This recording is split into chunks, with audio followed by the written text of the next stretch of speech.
सच के साथ। नमस्कार, सिटी वाराणसी लाइव में आप सभी का स्वागत है। मैं हूं अमित मिश्रा।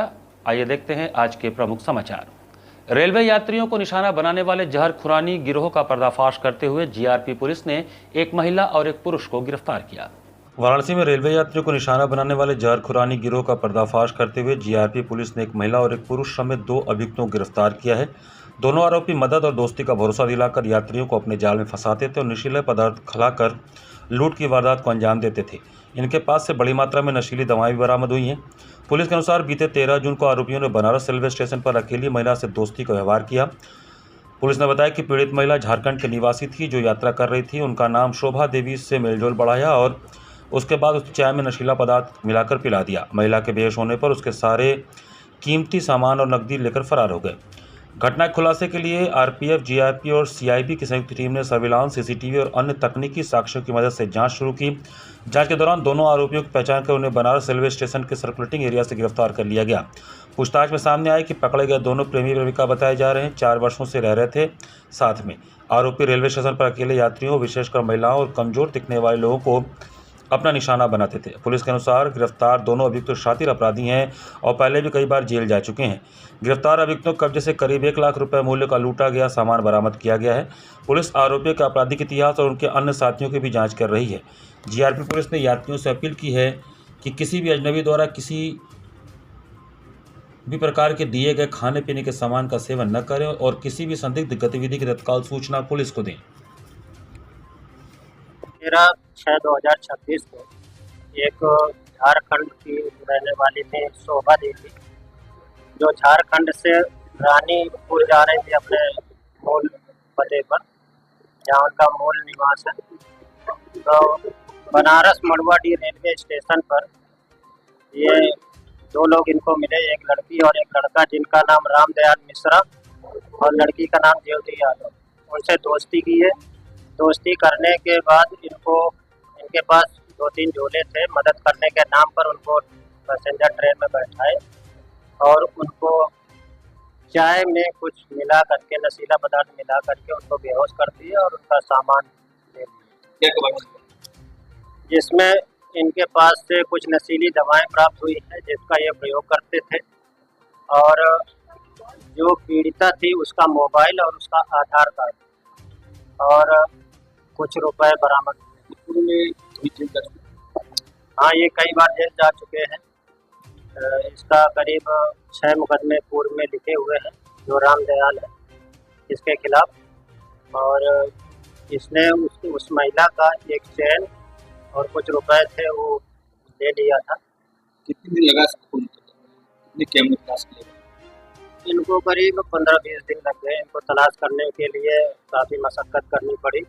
वहाँ का BTS उठवाया गया हमने और क्या कहते हैं आरपीएफ और सीआईबी के लोगों ने एक टीम बना करके इसके पीछे लगे और वहाँ का BTS उठवा करके फिर उससे नंबर निकाल करके किसी तरह इन लोगों को ट्रेस करके पकड़ा गया। नागिन नाटक मंडली में मेडलिन ज्वेलर्स कंपनी के 6 वर्ष पूर्ण होने पर आयोजित कार्यक्रम में दर्जनों पीड़ितों द्वारा पहुंचकर हंगामा कर दिए जाने से हड़कंप मच गया। वाराणसी के चेतगंज थाना क्षेत्र स्थित नागिन नाटक मंडली में उस समय हड़कंप मच गया जब मेडलिन ज्वेलर्स कंपनी के 6 वर्ष पूर्ण होने के उपलक्ष्य में आयोजित भव्य कार्यक्रम में अचानक दर्जनों पीड़ितों ने पहुंचकर हंगामा शुरू कर दिया। हाथों में तख्तियां लेकर पहुंचे पीड़ितों ने कंपनी पर सोने और ऊंचे रिटर्न के नाम पर करोड़ों रुपए के गबन का गंभीर आरोप लगाया है। खास बात यह है कि इस कार्यक्रम में भीड़ जुटाने और नए निवेशकों को आकर्षित करने के लिए कंपनी ने कई बड़े चेहरों और नामचीन लोगों को आमंत्रित किया था। हंगामा बढ़ता देख मौके पर पहुंचे एसीपी क्राइम विदुष सक्सेना ने पीड़ितों को समझा बुझाकर शांत कराया और लिखित शिकायत के आधार पर निष्पक्ष जांच व कड़ी कार्रवाई का आश्वासन दिया। सूत्रों के अनुसार इस कार्यक्रम के आयोजन से पहले कई पीड़ितों ने थाने में शिकायत पत्र देकर धोखाधड़ी की आशंका जताई थी। मामले की संवेदनशीलता को देखते हुए प्रभारी निरीक्षक चेतगंज ने आयोजकों को स्पष्ट लहजे में चेतावनी दी थी कि यदि कार्यक्रम के दौरान किसी प्रकार का हंगामा या कानून व्यवस्था की स्थिति बिगड़ती है तो इसकी पूरी जिम्मेदारी आयोजकों की होगी। आगे की चीजें बताएंगे आपको। क्या पता लगा? तो जांच करी तो सही पहले जांच कर लेते, उसके बाद पता कर लेते क्या चीज है। क्या शिकायत मिली थी? पीड़ितों से आप बात करिए, पीड़ितों से वक्त होती क्या शिकायत मिली थी? ये पॉन्जी स्कीम चला रहे हैं, ठीक है, तो उसी के लिए एक इवेंट रखा हो तो उसी के लिए इवेंट रद्द कर दिया गया। अभी देखिए ऑर्गेनाइजर्स तो मिले नहीं है, जब पूछताछ के लिए आए तो है नहीं मौके पे। लाड़सरिया स्थित इमामबाड़े में शहीदाए करबला की याद में 72 ताबूतों का जुलूस बड़े ही अकीदत और एहतराम के साथ निकाला गया। मुहर्रम के अवसर पर लाटसरैया से इमामबाड़े में शहदाए करबला की याद में 72 ताबूतों का जुलूस बड़े ही अकीदत और एहतराम के साथ निकाला गया। जुलूस में बड़ी संख्या में अकीदतमंदों जायरीन ने शामिल होकर हजरत इमाम हुसैन और करबला के शहीदों को खिराज अकीदत पेश किया। कार्यक्रम में शहर के मशहूर व मारूफ मौलाना शायर और सोज़ख्वानी में अपने कलाम और मर्शियों के माध्यम से करबला की कुर्बानियों को याद किया। आयोजन अंजुमन आबिदिया के ज़ेर एहतमाम संपन्न हुआ। इमामबाड़े में सुबह से ही आसपास के क्षेत्रों से आने वाले ज़ायरीन का तांता लगा रहा। पूरे आयोजन के दौरान धार्मिक और गमगीन माहौल बना रहा। अकीदतमंदों ने ताबूतों की जियारत कर अमन, भाईचारे और इंसानियत की सलामती के लिए दुआएं की। आयोजन शांतिपूर्ण व्यवस्थित ढंग से संपन्न हुआ। पड़ाव से आ रहे हैं। ये शोधाए करबला 72 ताबूत है। आज हर साल की तरह इस साल भी इनकाद हो रहा है। ये तमाम अहले बनारस के अलावा तमाम अदर शहर से भी लोग आते हैं। जौनपुर, भदोही, इलाहाबाद सभी जहाँ से लोग यहाँ पर आते हैं ज़ियारत करने के लिए सुरखरू होते हैं। 1.5 कुंतल लोहे की सरिया के चोरी की घटना का सफल खुलासा करते हुए थाना बलुआ पुलिस ने 3 आरोपितों को गिरफ्तार किया। थाना बलुआ पुलिस ने चोरी की घटना का सफल खुलासा करते हुए 3 आरोपितों को गिरफ्तार कर उनके कब्जे से चोरी की गई लोहे की सरिया बरामद की है। पुलिस ने आरोपितों के विरुद्ध मुकदमा दर्ज कर आगे की विधिक कार्रवाई शुरू कर दी है। जानकारी के अनुसार चहनिया क्षेत्र के खंडवारी गांव निवासी प्रवीण सिंह ने थाना बलुआ में तहरीर देकर बताया था कि उनके मकान के गेट के अंदर रखी करीब 1.5 कुंतल लोहे की सरिया अज्ञात चोर उठा ले गए। शिकायत के आधार पर पुलिस ने मुकदमा दर्ज कर जांच शुरू की। पुलिस अधीक्षक के निर्देशन एवं थानाध्यक्ष अरुण प्रताप सिंह के नेतृत्व में गठित टीम ने रविवार को ग्राम मरकनिया पक्खोपुर में छापेमारी कर रोहित खरवार, राहुल कुमार और पंकज कुमार को गिरफ्तार कर लिया। पूछताछ और निशानदेही पर उनके कब्जे से चोरी की गई 14 नग लोहे की सरिया, जिसका वजन लगभग 1 कुंतल है, बरामद कर ली गई। पुलिस के अनुसार बरामद सरिया चोरी की उसी घटना से संबंधित है जिसकी रिपोर्ट थाना बलुआ में दर्ज कराई गई थी। गिरफ्तार आरोपितों के खिलाफ आवश्यक विधिक कार्रवाई की जा रही है। पुलिस टीम की इस कार्रवाई से क्षेत्र में चोरी घटनाओं पर अंकुश लगाने की दिशा में एक महत्वपूर्ण सफलता मानी जा रही है। मुगलसराय पुलिस और रेलवे सुरक्षा बल की संयुक्त टीम ने 2 शराब तस्करों को गिरफ्तार कर उनके पास से 19.35 लीटर अवैध अंग्रेजी शराब, 2 मोबाइल फोन और 800 रुपए नगद बरामद किए। अवैध शराब तस्करी के खिलाफ चलाए जा रहे अभियान के तहत मुगलसराय पुलिस और रेलवे सुरक्षा बल आरपीएफ की संयुक्त टीम ने 2 शराब तस्करों को गिरफ्तार किया है। आरोपियों के कब्जे से 19.35 लीटर अवैध अंग्रेजी शराब, 2 मोबाइल फोन तथा 800 रुपये नकद बरामद हुए हैं। बरामद शराब की अनुमानित कीमत करीब 54,000 रुपये बताई गई है। पुलिस के अनुसार 4 जुलाई की रात रेलवे डाउन रिसीविंग यार्ड से जीटीआर पुल की ओर संयुक्त गश्त और संदिग्ध व्यक्तियों की चेकिंग के दौरान रेलवे किलोमीटर संख्या 673/86 के पास 2 संदिग्ध युवकों को रोककर तलाशी ली गई। पूछताछ में उन्होंने अपनी पहचान रवि कुमार साव निवासी दानापुर पटना बिहार तथा पंकज कुमार मिश्रा निवासी गोपालपुर पटना बिहार के रूप में बताई। तलाशी के दौरान रवि कुमार के पास से 13.95 लीटर और पंकज कुमार के पास से 5.40 लीटर अंग्रेजी शराब बरामद हुई। इसके अलावा दोनों के पास से मोबाइल फ़ोन और नकदी भी मिली। पूछताछ में दोनों आरोपियों ने स्वीकार किया कि वे उत्तर प्रदेश से शराब खरीदकर ट्रेन के माध्यम से बिहार ले जाकर ऊंचे दामों पर बेचते थे। पुलिस ने दोनों के विरुद्ध थाना मुगलसराय में आबकारी अधिनियम की धारा 60 के तहत मुकदमा दर्ज कर आगे की विधिक कार्रवाई शुरू कर दी है। इस संयुक्त कार्रवाई में मुगलसराय पुलिस और आरपीएफ की टीम शामिल रही। यहां पर वक्त तो चला छोटे से ब्रेक का। बने रहिए सिटी वाराणसी लाइव के साथ। वाराणसी लाइव, सच के साथ।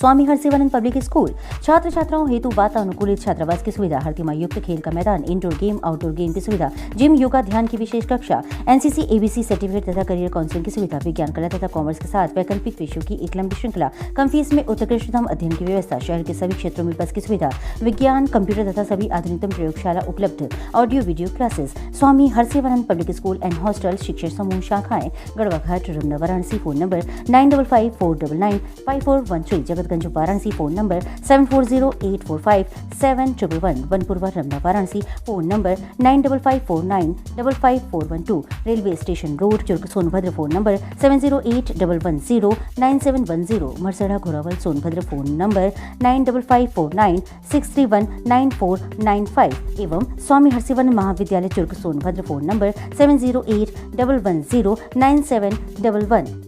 Facilities of Navneeta Kuwar Public School: quality education, well qualified faculty, dance, vocal, instrumental music, robotics, art and crafts, skating, karate classes, indoor and outdoor activities, use playground for kindergarten and various types of games, math, physics, biology, chemistry lab and smart library, well maintained computer lab and classes, highly secure and GPS track conveyance facilities, educational based activities using technique tools and interesting methods for students.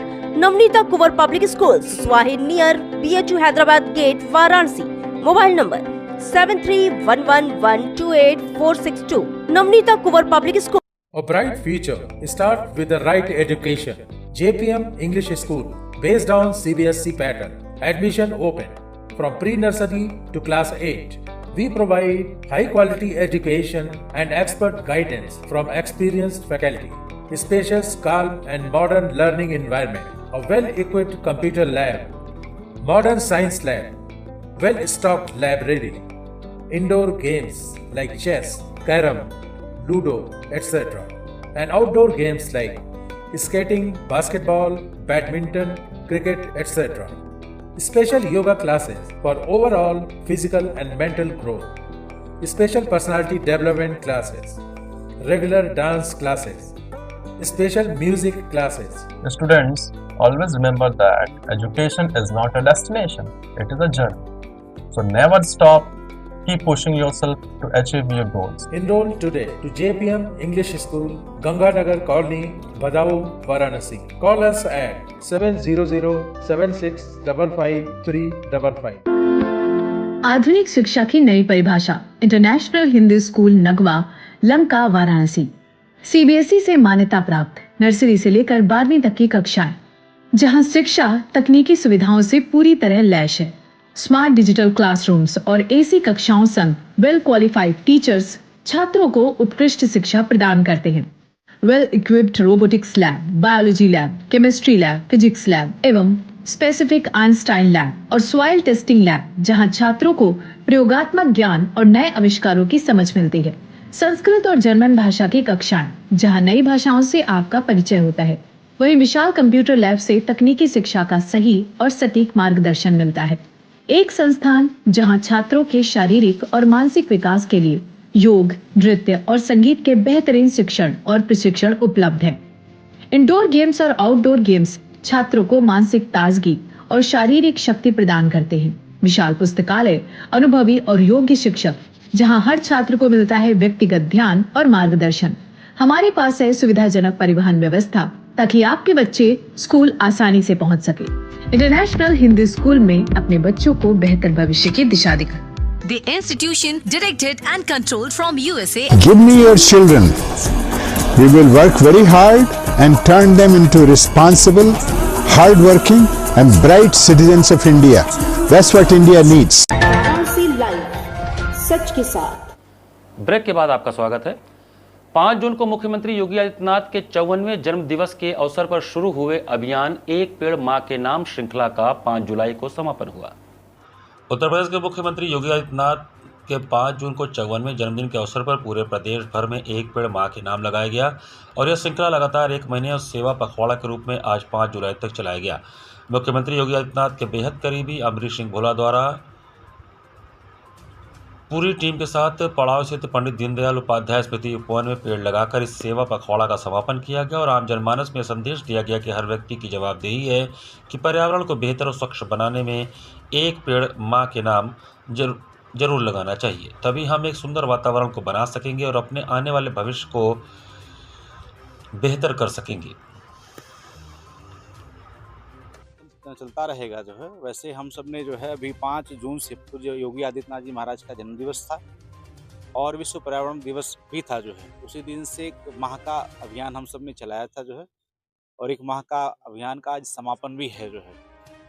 तो मैं धन्यवाद देना चाहता हूँ भी सभी साथियों का कि इसमें बढ़ चढ़ करके आप सब ने हिस्सा लिया जो है और पर्यावरण के प्रति सबकी जवाबदेही है उसमें हम सब ने अपनी भागीदारी निभाई है। मैं आपके माध्यम से और सभी साथियों से अपील करता हूं कि पर्यावरण के क्षेत्र में सभी से अपील करें और एक पेड़ अवश्य हर व्यक्ति लगाए जो है। या पर्यावरण के प्रति हम सबकी नैतिक जिम्मेदारी है। सावन के प्रथम सोमवार को श्री काशी विश्वनाथ जी सहित अन्य शिवालयों में यादव बंधुओं द्वारा किए जाने वाले पारंपरिक जलाभिषेक को लेकर एक महत्वपूर्ण बैठक का आयोजन किया गया। सावन के प्रथम सोमवार के पावन अवसर पर श्री काशी विश्वनाथ सहित नगर के अन्य 9 प्राचीन शिवालयों में यादव बंधुओं द्वारा किए जाने वाले पारंपरिक जलाभिषेक के संबंध में रविवार 5 जुलाई को एक महत्वपूर्ण बैठक का आयोजन किया गया। यह बैठक अनिल यादव के प्रतिष्ठान दशाश्वमेध अलियाबाई घाट में संपन्न हुई। बैठक में यादव बंधुओं ने जलाभिषेक के दौरान उत्पन्न होने वाली संभावित समस्याओं पर विस्तृत विचार विमर्श किया। मुख्य रूप से श्रद्धालुओं की सुविधा, सुरक्षा व्यवस्था, ट्रैफिक प्रबंधन एवं साफ सफाई जैसे विषयों पर गहन चर्चा हुई ताकि शिव भक्तों का जलाभिषेक सुचारू रूप से हो और हर्ष और उल्लास के साथ संपन्न हो सके। यह ऐतिहासिक परंपरा वर्ष 1932 से अबाध रूप से चली आ रही है। इसी मार्ग और पद्धति के अनुसार जलाभिषेक आज भी संपन्न होता है। समिति के अध्यक्ष लालजी चंद्रवंशी ने बताया कि पिछले वर्ष ललिता घाट पर विकास कार्य चल रहा था, जिसकी वजह से हम यादव बंधुओं को जल भरने में काफ़ी दिक्कत हुई। अब जब ललिता घाट का कार्य पूर्ण हो चुका है तो हम वहाँ से ही जल लेकर मृत्युंजय महादेव जी के लिए प्रस्थान करेंगे। इस वर्ष जलाभिषेक का 54वां वर्ष है। परंपरागत मर्यादा के अनुसार बाबा विश्वनाथ सहित 9 शिवालयों पर भव्य जलाभिषेक करेंगे। इस पवित्र परंपरा का शुभारंभ स्वर्गीय भोला सरदार व स्वर्गीय चुन्नी सरदार द्वारा किया गया था। उनके संकल्प को आगे बढ़ाते हुए काशी के यादव बंधु आज भी इस परंपरा का सफलतापूर्वक भव्यतापूर्वक निर्वहन करते हैं। विगत लगभग 100 वर्षों से जलाभिषेक जो होता हुआ चला रहा है, उसी के संदर्भ में आज यहाँ बैठक की गई है और बैठक में जो हम लोग का किस प्रकार से सुचारू रूप से हम लोग गौरी केदारेश्वर पे इकट्ठा होते हैं, वहाँ से हम लोग अपना कलश को भरकर गौरी केदारेश्वर में जलाभिषेक करते हैं। उपरांत फिर जल भरते हैं और 9 शिवाला में एक देवी और बाकी जो है 8 शिवालों में हम लोग जलाभिषेक करते हैं। इस संदर्भ में हमारी आपके द्वारा मांग है मीडिया बंधुओं को द्वारा, जो ललिता घाट हमारी जहाँ से यादव बंधु जल उठाते थे वो ललिता घाट पे पुनः चालू कर दिया गया। इस साल सारे यादव बंधु ललिता घाट से ही जलाभिषेक उठाएंगे। इसके लिए हमारे लिए जो भी संघर्ष करना होगा, इससे हम समाज के लोग पीछे नहीं हटेंगे, क्योंकि प्रशासन ने हमको लिखित दिया है कि जब बन जाएगा तो इसको मैं फिर चालू करवाऊंगा। तो मैं आपके द्वारा हमारा मांग है कि हमारी जो पुरानी परंपरा थी, नीलकंठ द्वार से हम लोग ललिता घाट से हम लोग जाते थे और नीलकंठ द्वार से हम लोग घुसते थे और छत्ता द्वार पर हम लोग रुक कर, जहाँ पर इस समय गेट नंबर 4 बोला जाता है, उस छत्ता द्वार पर हम लोग रुक कर वहाँ पे हम लोग अपना जो हम लोग का बदन पर जो वस्त्र रहता था उसको गाड़ते थे, फटकारते थे, फिर वहाँ से हम लोग निकलते थे, जिसका नाम आज गेट नंबर 4 है। तो गेट नंबर 4 से हम लोग को निकाला जाता है वो ठीक है, लेकिन इस बार हमारा पूरी तरीके से मांग है कि हमारी परंपरा जो 1932 की थी, जहाँ से चलता था, कॉरिडोर होने के कारण ललिता घाट जो बनता था, प्रशासन ने जैसा कहा है और उन्होंने लिखित दिया है, हमारे पास लिखित है कि ललिता घाट बन जाने के बाद आपको वहां से फिर जल उठाइएगा, जल भरिएगा। ये हमारी जोरदार तरीके से मांग है कि हम लोग अपने परंपरा को जिस तरीके से चलता था उसी तरह चलेगा, न कोई नया परंपरा हम शुरू करेंगे, न तो इनकी कोई नई परंपरा को हम बर्दाश्त करेंगे।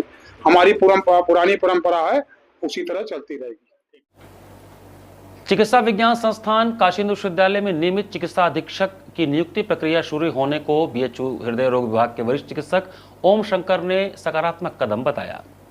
काशी हिंदू विश्वविद्यालय के चिकित्सा विज्ञान संस्थान में नियमित चिकित्सा अधीक्षक की नियुक्ति की प्रक्रिया शुरू होने को विश्वविद्यालय के इतिहास का एक महत्वपूर्ण और सकारात्मक कदम माना जा रहा है। चिकित्सा अधीक्षक के पद के लिए 14 अभ्यर्थियों का चयन किया गया है, जिनका साक्षात्कार आगामी 8 जुलाई को होगा। इस प्रक्रिया पर प्रतिक्रिया करते हुए बीएचयू के हृदय रोग विभाग के वरिष्ठ चिकित्सक डॉक्टर ओम शंकर ने कहा कि यह केवल एक प्रशासनिक नियुक्ति नहीं बल्कि वर्षों के संघर्ष और जनहित की जीत है। डॉक्टर ओम शंकर ने बताया कि बीएचयू में नियमित चिकित्सा अधीक्षक, नियमित रजिस्ट्रार और नियमित परीक्षा नियंत्रक की नियुक्ति की मांग को लेकर पिछले 3 से 4 वर्षों से लगातार प्रयास किए जा रहे थे। इस दौरान उन्होंने उनके साथियों ने विभिन्न स्तरों पर आवाज़ उठाई। आवश्यकता पड़ने पर 20 दिनों तक आमरण अनशन भी किया गया। लगातार चले इस संघर्ष के बाद केंद्र सरकार और विश्वविद्यालय प्रशासन इस निष्कर्ष पर पहुंचे कि इतने बड़े संस्थान के सुचारू संचालन के लिए इन महत्वपूर्ण पदों पर नियमित नियुक्तियां अनिवार्य हैं। उन्होंने कहा कि अब सबसे बड़ी जिम्मेदारी चयन समिति की है। यदि इस पद पर स्वच्छ, छवि, ईमानदार, निष्पक्ष और प्रशासनिक क्षमता वाले व्यक्ति की नियुक्ति होती है तो बीएचयू अस्पताल की कार्यप्रणाली में व्यापक सुधार देखने को मिलेगा। लेकिन यदि किसी विवादित या भ्रष्ट छवि वाले व्यक्ति का चयन होता है तो उसका सीधा असर अस्पताल की व्यवस्था, मरीजों की सुविधाओं और विश्वविद्यालय की प्रतिष्ठा पर पड़ेगा। उन्होंने विश्वास जताया कि 8 जुलाई को होने वाली चयन प्रक्रिया निष्पक्ष, पारदर्शी, योग्यता आधारित होगी तथा विश्वविद्यालय प्रशासन ऐसा निर्णय लेगा जो बीएचयू अस्पताल, चिकित्सकों, कर्मचारियों और लाखों मरीजों के हित में एक नई मिसाल स्थापित करेगा। देखिए, सबसे पहले तो ये एक सकारात्मक कदम है कि आखिरकार इतनी बड़ी लड़ाई जो लगातार 3-4 सालों से हमने लड़ी, जिसमें कि 21 दिन का आमरण अनशन भी शामिल है उसमें, उसके बाद अंततः सरकार और बीएचयू प्रशासन इस बात को मानने के लिए मजबूर हुई कि यहाँ पर नियमित रूप से एक चिकित्सा अधीक्षक की आवश्यकता है। यहाँ पर नियमित रूप से रजिस्ट्रार साहब की ज़रूरत है, परीक्षा नियंत्रक साहब की ज़रूरत है। यानी कि नियमित नियुक्तियों का जो फिर से मतलब एक डेमोक्राइजेशन ऑफ सिस्टम यानी लोकतांत्रिकरण जो है पुनः शुरुआत हुई है इस विश्वविद्यालय के लिए, ये अच्छी खबर है और मैं इससे संतुष्ट हूँ। अगर पुनः इसमें अगर साफ सुथरे छवि के व्यक्तियों की नियुक्ति नहीं हुई तो फिर पूरा का पूरा ये जो मुहिम है इसका कोई मायने नहीं होगा, क्योंकि जहाँ पैसों का स्रोत होता है और वहाँ स्रोत के ऊपर जिनके हाथ में खर्च करने का अधिकार है, अगर वो ईमानदार नहीं होते, अगर वो साफ छवि के नहीं होते, अगर नियुक्तियाँ भाई भतीजावाद या जाति धर्म को देखकर की जाती है मेरिट के अलावा, साफ सुथरे चरित्र के अलावा, तो फिर वही ढाका 3 पात होगा। तो पहले मिला जुला कर पहले चरण हम कह सकते हैं कि सकारात्मक कदम है और सकारात्मक दृष्टि से हम देख रहे हैं कि एक अच्छे साफ सुथरे छवि वाले किसी योग्य व्यक्ति का चयन हो, जिसका चयन का आधार जाति धर्म या कोई उनके ऊपर भ्रष्टाचार का आरोप ना हो। ऐसे व्यक्ति जो लोगों के लिए सहज, मानवीय हो और हर मरीज को इंसान समझता हो, हर उनके तीमारदार को एक इंसान समझता हो और इंसान की बात एक दोस्त की तरह, अपने परिवार की तरह अगर ऐसा करने में सक्षम हो, ऐसे व्यक्ति की अगर नियुक्ति होगी तो मुझे बहुत खुशी होगी इस पद के लिए। घाट संध्या कार्यक्रम में दिल्ली एनसीआर से पधारी देवास्मिता ठाकुर ने मनमोहक भरतनाट्यम नृत्य प्रस्तुत किया। जिला प्रशासन की अभिनव पहल सुबह बनास के अंतर्गत घाट संध्या कार्यक्रम में दिल्ली एनसीआर से पधारी युवा कलाकार देवास्मिता ठाकुर ने दक्षिण भारत के तमिल राज्य की प्रसिद्ध नृत्य विधा भरतनाट्यम की प्रस्तुति का शुभारंभ शंभु नटम, जिसमें भगवान नटराज पर आधारित एक मनोहारी रचना जिसमें उनके दिव्य स्वरूप गुण एवं ब्रह्मा तांडव का चित्रण, तत्पश्चात मैं तो नहीं जाऊं एक कोमल और भावपूर्ण प्रसंग जहां कृष्णा यमुना के तट पर जाने से इनकार करते हैं क्योंकि वहां गोपियां उन्हें चिढ़ाती हैं, और समापन शंकराश्रीगिरी से किया जिसमें भगवान शंकर के दिव्य आनंद तांडव की भाव प्रस्तुति का चित्रण कलाकार ने पद, लय, ताल एवं भाव भंगिमाओं से दर्शकों के हृदय को आह्लादित किया। कलाकार को प्रमाण पत्र एवं आशीर्वचन बालेश्वर तिवारी ने प्रदान किया। कार्यक्रम का संयोजन सुबह बनास के सचिव संस्थापक डॉक्टर रत्नेश वर्मा ने किया। कार्यक्रम का सफल संचालन सीमा केसरी ने किया। इस अवसर पर भारी संख्या में दर्शक गण उपस्थित।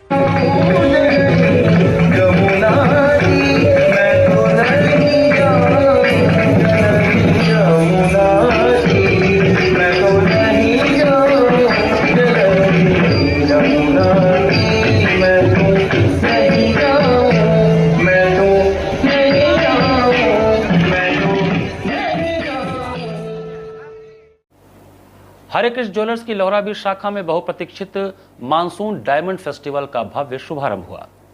शहर के प्रतिष्ठित आभूषण प्रतिष्ठान हरे कृष्ण ज्वेलर्स की लोहराबीर शाखा में बहुप्रतीक्षित मानसून डायमंड फेस्टिवल का भव्य शुभारंभ राष्ट्रपति पुरस्कार सम्मानित डॉक्टर नीरजा माधव के करकमलों द्वारा दीप प्रज्वलित करके किया गया। कार्यक्रम के दौरान डॉक्टर नीरज माधव ने हरे कृष्ण ज्वेलर्स को इस विशेष आयोजन के लिए शुभकामनाएं देते हुए कहा कि वाराणसी जैसे सांस्कृतिक नगर में गुणवत्तापूर्ण एवं प्रमाणित डायमंड ज्वेलरी ग्राहकों तक पहुंचाना सराहनीय पहल है। उन्होंने कहा कि साहित्य और आभूषण भारतीय संस्कृति की पहचान है और कृष्णा डायमंड ने हरे कृष्ण ज्वेलर्स जैसे वाराणसी के प्रतिष्ठित ज्वेलर्स के साथ जुड़कर काशी में एक अलग पहचान बनाई है।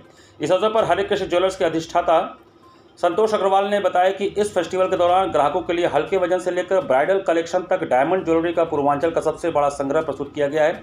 मुख्य अतिथि का स्वागत प्रतिष्ठान के अधिष्ठाता चेतन अग्रवाल एवं रौनक गोयल ने बुके देकर किया। रंजना अग्रवाल, रूपिका अग्रवाल, कोमल अग्रवाल सहित इस अवसर पर कृष्णा डायमंड के कमल नारायण सिंह, विशाल सिंह भी उपस्थित रहे। इसी के साथ सिटी वाराणसी लाइव का ये संस्करण हम यही समाप्त करते हैं। मुझे दीजिए आज्ञा। नमस्कार।